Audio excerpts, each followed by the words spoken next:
It's David Wowee, how you doing? Kuchinawa, the last member of the Arcadia crew, is here! But is this crazy looking underworld salesman dude any good? Here are his best skills, equipment, team builds, and of course, a damage test. This guy is broken! But there are also some things that can be annoying. Keep watching to find out. Like and subscribe, and if you want to be part of something big, donate a thanks or become a super member and get perks! Kuchinawa is the new character that comes with the final chapter of the Cliffs of Wyrmrest Rise Saga. A smooth talking salesman from the Darkrealm, Honkai Star Rail fans are calling him another Eden's version of Sampo. Even if, like Sampo, he likes to rip people off, he's pretty different. He's an earth magic user and I can't wait to show you how much damage he can do. Before we go into his skill set though, here's how you can upgrade him if you have his 4.5 star version. You can't do too much with just Kuchinawa's 4.5 star character. You can upgrade him to his 5-star version with just one Hermes tome, which you can find randomly by completing the man-eating Martian under dungeon. Bring that, as well as these other usual required upgrade scripts to the fat, senile old lady at Time's Forgotten Stop to get your 5-star Kuchinawa. To stellar awaken him, which I highly recommend you do, you need to pull him from his unique banner or pull him 3 times from standard banners or use 3 All Cosmos star charts. Check my Stellar Awakening guide for more information. Now let's talk about Kuchinawa's skills. Kuchinawa is a fantastic damage dealer with some okay support skills, but I mainly use him to deal as much earth magic damage as possible. What's even better is that if you Stellar Awaken Kuchinawa, he can make your enemy weak against earth even if it initially resists earth attacks. More on this soon. Let's start with Kuchinawa's passive skills. If Kuchinawa is in the front line with 3 other earth personality allies, he automatically sets not just a normal Torn Earth stance, but an awakened Torn Earth stance for 3 turns, meaning your whole team gets a 100% boost in earth attacks instead of the standard 50% you get from a normal Torn Earth stance.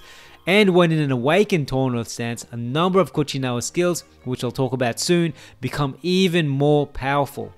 If you need help understanding zones and stances, check out my zone guide, which I've linked in this video. Another way Kuchinawa can activate Torn Earth stance is manually, if you move from the reserves to the front line via his Valor chant.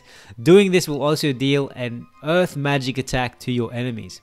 When Torn Earth stance is deployed, Kuchinawa also benefits from having Arcadia members in the team such as Aldo, Rise, Ceres, Sazanka, and Melpifia. When you have 2 Arcadia members in the front line, the magic critical rate of all party members increases by 100%.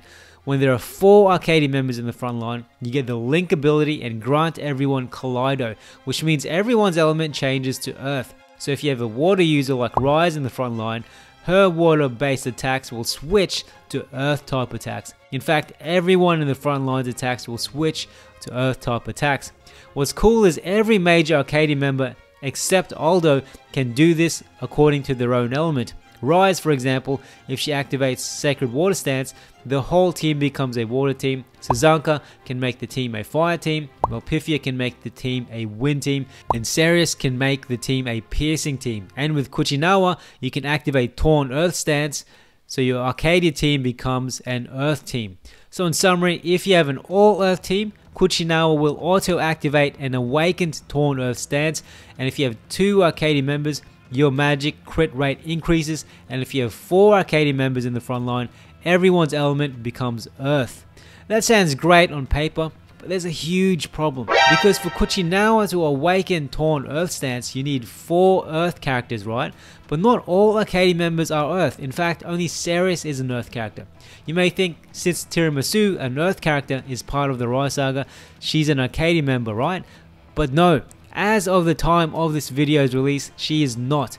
So to do the cool thing where you can change the Arcadia members to Earth users, you need to be in Torn Earth stance, but to be in Torn Earth stance, you have to have a full Earth team. But most of the Arcadia members aren't Earth units, huh? One workaround for this is to bring Kuchinawa from the reserves to the front line of the team on turn 2 via his Valor chant. which isn't really fun because you want them there from the start. Or you can have an all-Arcadia team and give someone the Grasta called Spell Torn Earth Stance, which allows them to set Torn Earth Stance no matter who they are. The only thing is, even if you use this Grasta, it won't be an awakened Torn Earth Stance. It'll just be the regular old Torn Earth Stance with only the 50% boost and not the 100% boost. And you need to be in an awakened Torn Earth Stance to make the most of Kuchinawa's skills. All the other Arcadia members can awaken a zone, but not Earth Zone. So don't you see how f***ing annoying and weird this is? What's even more confusing is that if you have 2 or more Arcadia members, everyone's magical critical rate increases, but Kuchinawa is the only Arcadia member who does magic. So you're not really helping anyone else here. It just seems like the developers made a mistake with this. So based on this alone, you need to decide what kind of team you start with if you want Kuchinawa to deal as much damage as possible. An Arcadia team where you'll need to manually force an Earth Zone by giving someone an Earth setting Grasta, and most likely not be able to awaken your zone unless you bring someone who's not an Arcadia member in from the reserves to awaken the zone, which is annoying, and I'm already confused just trying to explain it. Or you can have an all-Earth team that isn't an all-Arcadia team, or a hybrid team where you have like 1 or 2 other Arcadia members and another non-Arcadia Earth character like Mune for Alter who can set and awaken Torn Earth Stance by herself, which to me is the easier, cleaner option, and is actually the option I always use, especially since Kuchinawa really benefits from being in an awakened Torn Earth Stance. More on this in the team building section. Okay, so in summary, when you're using Kuchinawa, you need to decide first up if you want to have an all-Earth team so Kuchinawa can automatically set and awaken Earth Zone and become very strong, or have a mix of Earth and Arcadia characters and have someone else deploy and awaken Torn Earth Stance.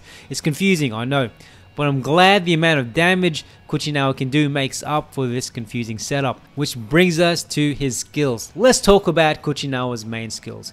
He comes with a stack of skills that are all great, but here are my favorite ones. On turn 1, I like to use Sign of Devastation. I use it to both weaken the enemy while hurting them at the same time. Sign of Devastation preemptively reduces all enemies type resistance by 50%, and if you're in an awakened Torn Earth stance, remember how I told you it was important? When in an awakened Torn Earth stance, this skill also reduces enemy magic resistance by 50%. Then it gives a preemptive link to all party members for 5 turns. And you know what this link effect does? Firstly, when an ally attacks, it gives the enemy 3 stacks of Earth Elemental Break after each attack moves. What Earth Elemental Break means is that the Earth damage of your next move is doubled. So in plain English, whenever a team member attacks, your Earth damage greatly increases. On top of that, the enemy gets a Snake Sign stack, but if your ally is Earth type or Arcadia, he'll get 3 stacks instead. So what do these Snake Sign stacks do? When you stack 9 of these Snake Signs on your enemies, Kuchinawa will get this thing called a Serpent's Whisper stack. What this Serpent's Whisper stack does is, it allows Kuchinawa to deal a massive 3 times XL Earth attack multiplied by 16 attack on all enemies. Does this whole stacking thing confuse you? It confuses me so much too. So basically, in plain English, use this skill, Sign of Devastation, firstly to weaken the enemy against all your attacks, especially Earth attacks. During the battle, after you've used Sign of Devastation, you'll start to see these little stacks appear on your enemies. Once these stacks reach the number 9, Kuchinawa will deal a massive end of turn attack. Here's a clip of him doing it here on a really annoying boss. Once he's done that, the number 9 will reset to 0, and then you should use the Sign of Devastation skill to repeat the process all over again. One way to get to the 9th stack super quickly is to attack with Arcadia or Earth units. A normal unit will just add 1 stack every time they attack an enemy, but an Arcadia or Earth unit will add 3 stacks.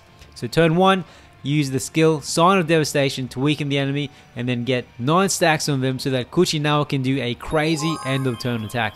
On turn 2, I'd use Kuchinawa's stellar skill, River of Snakes. If you're not using River of Snakes during Stellar Burst, it's a decent 3 times Earth type magic attack on all enemies that halves their intelligence, power, speed and endurance for a sweet 5 turns. That's already decent, but it gets even better when you use it during Stellar Burst. The River of Snake skill does a 40 times or 3,900% increase in damage. It also inflicts exposed earth on your enemy for 1 turn, as signified by that magnifying glass icon. What exposed earth does is that it makes the enemy weak against earth, even if it's not meant to be. As you can see here, where I fought a thunder type enemy that normally isn't weak to earth. But unfortunately, it doesn't work on enemies who are null to or absorb earth. So turn 2, use River of Snakes to greatly weaken the enemy and deal massive earth magic damage. Then, the third skill I like to use is called Piercing Stones. At first, Piercing Stones inflicts 3 XL earth attacks and permanent pain and poison on all enemies, which is already good, but then it does so much more stuff.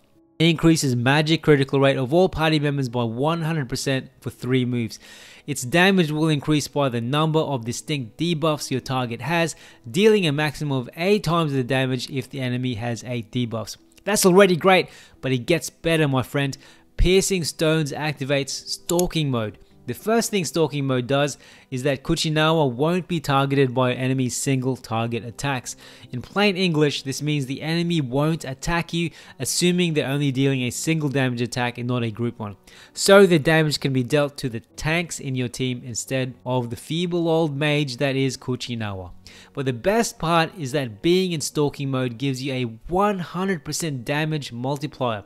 So with the skill Piercing Stones, you do earth damage, you inflict pain and poison, you become hard to hit, and your magical crit rate doubles, and you can increase your damage by the number of debuffs your enemy has, and you double damage on top of that. What kind of salesman is this guy? The skill alone makes Kuchinawa one of the more interesting and most broken earth damage dealers in the game.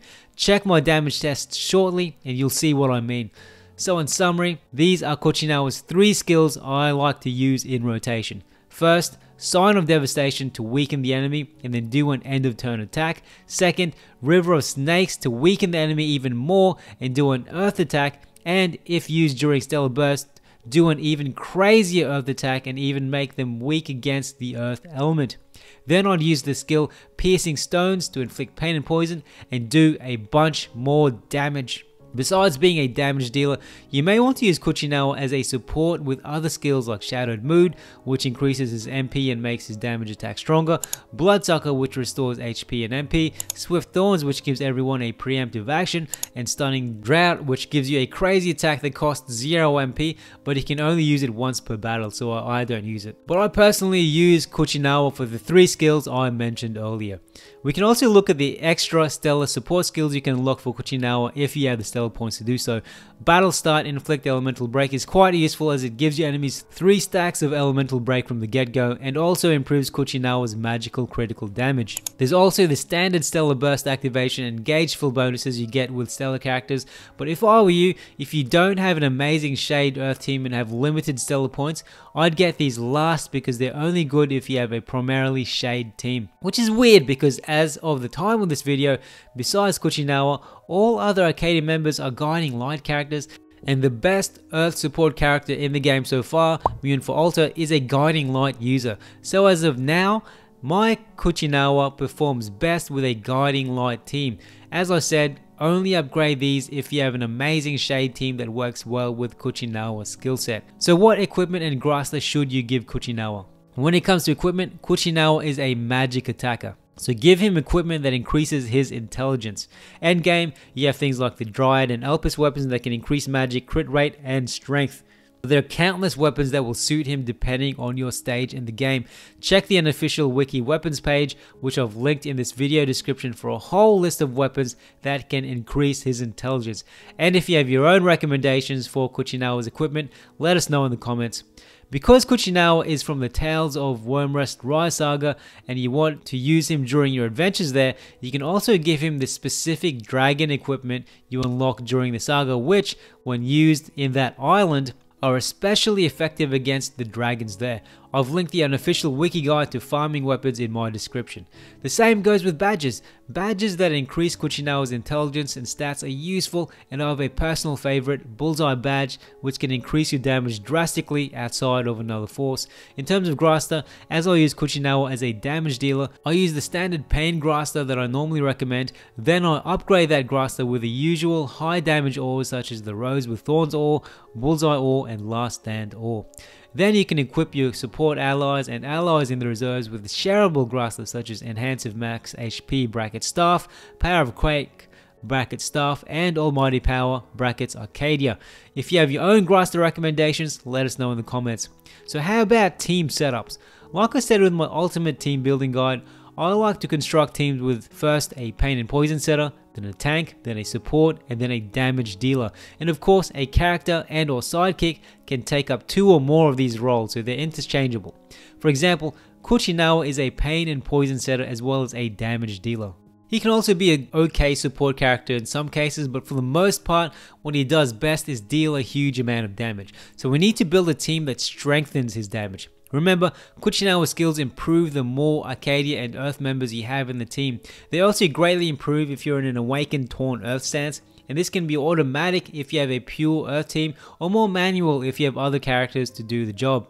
A team that fits the above that I've personally used against a few bosses are Melpifia as my tank, healer, and Arcadia member, Ceres as another Earth damage dealer and fellow Arcadia member, and Mune for Alter as my awakened Torn Earth stance setter. She's also a support who can greatly increase Kuchinawa's damage. Shannon Alter can also set and awaken Torn Earth stance. It can be another attacker in your team. Tuva Alter can activate Torn Earth stance as a Valor chant and can awaken the zone. She's a decent hybrid support and damage dealer. They're both also shade characters which can help fasten your stellar gauge if you've activated the relevant stellar skills. Kuchinawa may also do well with staff users, though most of the current Earth staff users in this game have been power crept, but I'm sure more will come in the future. But the best Earth support unit in addition to Mune for Alter that I've found with my damage test is Claude Extra Style. If you use his empathy skill on Kuchinawa, you can greatly improve Kuchinawa's staff damage. Claude ES also works as a decent healer and support. Check my guide on how to use him. With a Claude ES, Ceres, Mune for Alter, and Kuchinawa team, I was able to deal about 54 billion damage in 5 turns. Obviously, this is just a damage test and not against a much more difficult boss. Since every boss is very different, this damage test should serve more as a guide of what Kuchinawa is capable of with the right setup. I'll play the whole damage test for you at the end of this video for you to see the step by step. If you want to see me use Kuchinawa against a boss, watch my latest stream. If you watch my stream, I plowed through master difficulty of the latest part of the Rise Saga using an Aldo, Melpifia, Myris, and Kuchinawa team. I mainly use Stellar Awakened Aldo for his ability to fill the AF gauge as soon as the battle starts when there are 3 guiding light characters in the team. This helped me just spam AF through most of the enemies and horrors. I've added a link to that stream in this video description, which you can check out after this. I also did a 30 billion plus damage test in the stream and had a lot of laughs with you all. The big question is, should you get Kuchinawa? For Kuchinawa, I can confidently say yes, baby! Firstly, he marks the last new character you can get from part 3 of the Rise Saga. He plays a significant role in the story, and if you're out to collect all the Arcadia members you can get from the saga, Kuchinawa is a must-have. We also haven't had a decent Earth magic damage dealer in a while, let alone a broken magic dealer in some time, so Kuchinawa's skillset is definitely welcome. And as you can see by my damage test, if set up correctly, he can be nuts. The drawback is that Kuchinawa can be ultra confusing for new players. He's also weirdly designed. They built him to be good with an all Earth, all Arcadia, all Shade, all Magic team, which simply doesn't exist. There's only one other Earth Arcadia member, Ceres, and the only Arcadia magic user is Kuchinawa himself, and all other Arcadia members are guiding light characters. Kuchinawa is the only Shade Arcadia character at this point in time. But if you can see past this confusing setup and look at the destruction Kuchinawa can cause, then I'd vote to pull him any day. Well, until he's power crept. You just need to set him up properly, so watch this guide carefully. But in saying this, if you're watching this guide at the time of release of this video in March of 2024 and are still deciding if you should pull Kuchinawa's banner, You can wait until they release the Japan anniversary character in a few weeks, as Kuchinawa's banner should hopefully still be out then. If it is, you can look at both him and the anniversary character to see who appeals to you the most and then spend your Chrono Stones accordingly.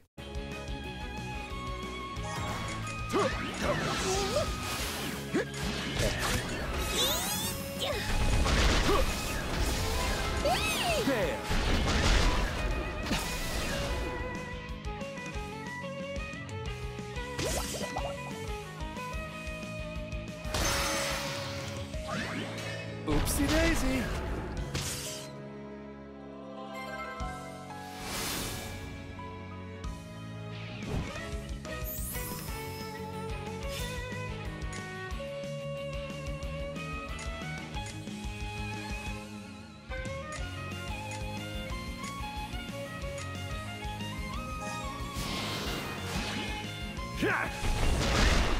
Kneel.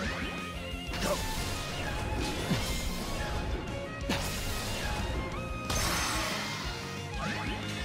There.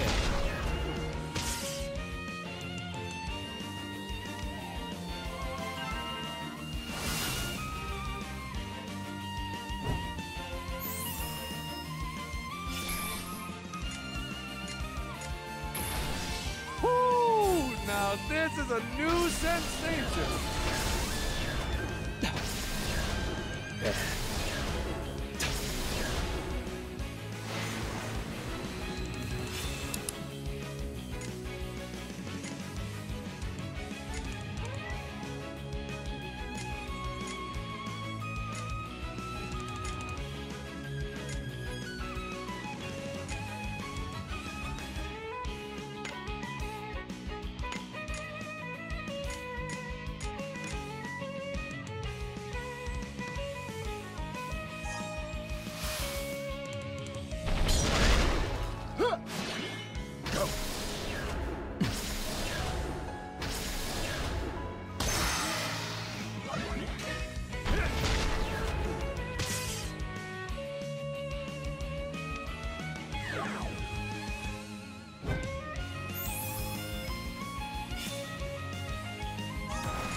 There. Ha. Oopsie daisy. There.